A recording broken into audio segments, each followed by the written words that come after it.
Salut, ça va vous?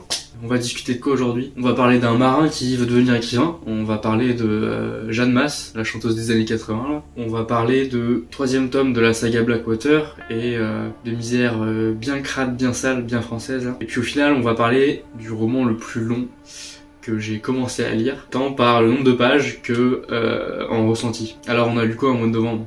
On a lu Martin Eden, qui est un roman écrit par Jack London et publié en 1909 aux États-Unis par la maison Macmillan. En France, il faut attendre 1921 pour la publication. Martin Eden, c'est un classique de la littérature américaine et mondiale, puisque le journal français Le Monde l'a classé dans les 100 meilleurs romans du XXe siècle. Seulement 3 places en dessous du Seigneur des Anneaux. Jack London, il a écrit, en plus de Martin Eden, il est connu pour Cro-Blanc ou L'appel de la forêt. Martin Eden, c'est l'histoire du personnage éponyme, qui est un marin d'une vingtaine d'années à peu près, et qui sauve un bourgeois d'une bagarre à un moment donné. Pour le remercier, le bourgeois il va l'emmener manger chez lui. Et donc Martin Eden va rencontrer la sœur du bourgeois, qui s'appelle Ruth, et il va tomber amoureux d'elle assez immédiatement. Sauf que peut pas lui avouer son amour parce qu'il est un peu complexé par son inculture vis-à-vis justement de la culture bourgeoise, de l'éducation. Donc pour rattraper ce retard et pour séduire Ruth, il va étudier et puis il va développer l'ambition de devenir écrivain. Alors qu'est-ce qu'on pense de Martin Eden? Y a peut-être quelque chose que j'ai loupé en fait dans le roman. Et quand je veux dire ça, je suis pas en train de dire que j'ai pas aimé, mais je suis pas en train de dire que j'ai aimé non plus. C'est vraiment très bien écrit, hein.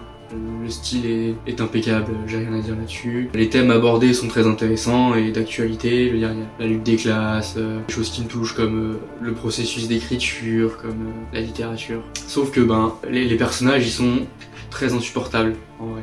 Que ce soit Martin Eden, qui est borné, et puis plus tard dans le roman qui devient aigri, que l'autre personnage principal, hein, Ruth, la bourgeoise, qui elle est assez vide, hein. En dehors de son vernis d'éducation bourgeoise, il y a pas grand chose. Elle pousse constamment Martin à changer de carrière, à abandonner l'écriture. C'est assez frustrant. Pour ce qui est des événements en eux-mêmes, c'est très cyclique. On a Martin qui veut être écrivain, on a Ruth qui l'empêche, qui lui dit que c'est pas bien. Voilà, c'est à répétition pendant 300 pages.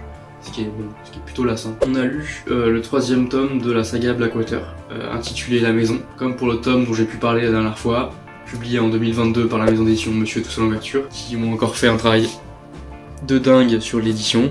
Hein, c'est vraiment ouf. On se remet rapidement ce que j'ai pu en dire la dernière fois. Le premier tome du coup m'avait déjà assez déçu en fait. Et le tome 2, il est pas beaucoup mieux. En substance, je m'ennuyais un peu, hein. Je prévoyais même de peut-être arrêter si le tome 3 s'avérait de la même veine. Dans ce troisième livre, on continue la saga, hein, on continue d'explorer le dessin des casquettes. Je peux pas trop vous en dire parce que ça risque de spoiler l'intrigue, mais la famille dont il est question fait face à la crise de 1929, de ses retombées économiques et sociale, et puis il face aussi à un grand deuil. Alors qu'est-ce qu'on en pense du troisième tome de La Maison? Et enfin, le rythme s'accélère, le récit passe la seconde vers la troisième vitesse. Il y a les intrigues secondaires sont en partie résolues, de manière explosive, c'est très agréable. Et l'intrigue principale fait un bond en avant. Malgré des personnages qui restent toujours aussi détestables, on a vraiment une évolution dans le récit. On se repose pas une minute, hein, on perd pas de temps, c'est très dynamique, contrairement aux deux premiers tomes. Le fantastique prend de plus en plus de place, c'est pas mal du tout, hein, c'est ce qu'on attendait. Donc on va continuer à lire la suite, bonne progression. On a lu Le Rouge et le Noir de Stendhal. C'est un roman qui a été publié en 1831 par l'éditeur Levasseur. Stendhal il a écrit entre autres La Chartreuse de Parme 10 ans après. J'étais pas franchement intéressé par Le Rouge et le Noir, hein, pour être honnête. Pour moi ça fait trop référence aux lectures imposées qu'on peut avoir au lycée ou à la fac. Je l'ai lu parce que c'est gratuit sur Kindle, et puis parce que j'ai quand même envie de me bâtir des connaissances sur les classiques. Le Rouge et le Noir, c'est l'histoire de Julien Sorel, qui est un jeune fils d'un patron d'une petite scierie dans le village de Verrières, et de son évolution sociale. Il va obtenir un poste de précepteur pour le maire de Verrières, puis un poste de secrétaire pour le marquis de la Mole à Paris. Donc on y suit ses victoires et ses déboires, et surtout ses relations avec les femmes, que ce soit Madame de Réval, qui est la femme du maire de Verrières, ou Mathilde, la fille du marquis de la Mole. Et du coup, les passions interdites entre ces personnages. Alors qu'est-ce qu'on en pense du Rouge et du Noir?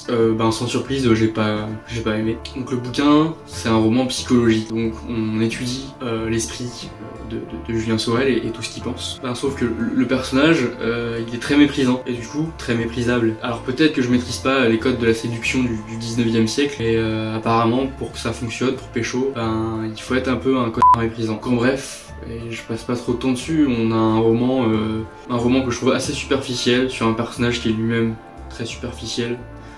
Bref, ouais. On a lu Les larmes noires sur la terre de Sandrine Colette. Déjà tu sais qu'avec le titre on va pas rigoler. Je vous remets de ce que j'avais pu dire de Sandrine Colette dans la vidéo de septembre. Sandrine Colette, elle se distingue par des romans très pessimistes, très sombres. Elle a une syntaxe qui est très percutante avec des phrases chocs. C'est assez marquant au niveau du style. En ce moment, elle est finaliste du prix Renaudot 2022, qui est un grand prix littéraire. Avec son dernier roman, On était des loups. Elle n'a pas gagné le prix Renaudot.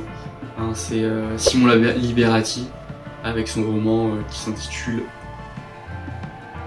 Performance. Rapidement, pour Sandrine Colette, j'avais particulièrement apprécié Et toujours les forêts. Et du coup, je cherchais un roman qui était aussi fort de la part de Sandrine Colette, mais j'avais jamais trouvé jusque-là. Les larmes noires sur la terre, c'est l'histoire de Mo. Mo, elle vient des îles. Lesquelles, on sait pas. C'est pas précisé, et puis c'est pas important. Elle arrive à Paris. En fait, elle a suivi Rodolphe, qu'elle a rencontré alors que lui passait des vacances. Sauf que leur histoire, elle se passe pas bien. Mo, elle part avec leur fils dans les bras. Sauf qu'elle a nulle part où aller, et elle va être récupérée par des flics. Et elle va être mise dans un camp. Dans ce camp-là, on va lui filer des clés de voiture. C'est sa nouvelle maison, en fait. C'est une voiture dans laquelle elle va vivre avec son enfant. Son quartier est composé de 5 voitures. Donc elle va être entourée de 4 autres femmes, avec des destins tout aussi compliqués que le sien.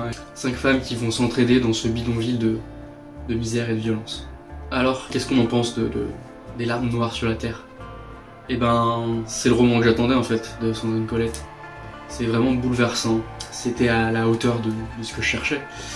Tout est dur dans le récit en fait. Déjà rien que le titre, mais les événements, le style de narration de Sandrine Colette. Le plus difficile, c'est que c'est crédible. En fait, le roman, c'est une légère dystopie et ça se passe dans quelques années dans le futur. Le parcours de ces 5 femmes, il est brutal, mais il est très concret. On peut s'identifier. La force du roman, c'est de nous mettre le nez dans ce qu'on essaie d'ignorer en fait. Dans cette misère qui est présente chez nous, partout, mais qu'on fait en sorte de ne pas voir. C'est superbement écrit, c'est juste et c'est fort et c'est ma recommandation du mois. Pour finir, on a commencé à lire, je dis bien commencé, Jérusalem. Donc c'est écrit par Alan Moore, publié en 2016 par Knockabout au Royaume-Uni et par Inculte, qui est une marque éditoriale d'Actes Sud en France. Donc Alan Moore, il est principalement connu pour écrire des bandes dessinées, des comic books. Il a écrit Watchmen, qui est juste ici là. Il a aussi écrit V pour Vendetta, Batman the Killing Joke, et donc Jérusalem, c'est son premier roman. Et quel roman, hein, putain. C'est 1890 pages dans sa version poche. Je crois que c'est 1300 pages dans sa version brochée, mais qui est un très grand livre quoi. Donc c'est le roman le plus imposant que j'ai jamais commencé à lire. C'est difficile de résumer l'histoire de Jérusalem, parce qu'il n'y a pas de construction narrative linéaire en fait. C'est plus un chapitre, c'est une histoire, le tout se passant dans la ville de Northampton, au Royaume-Uni.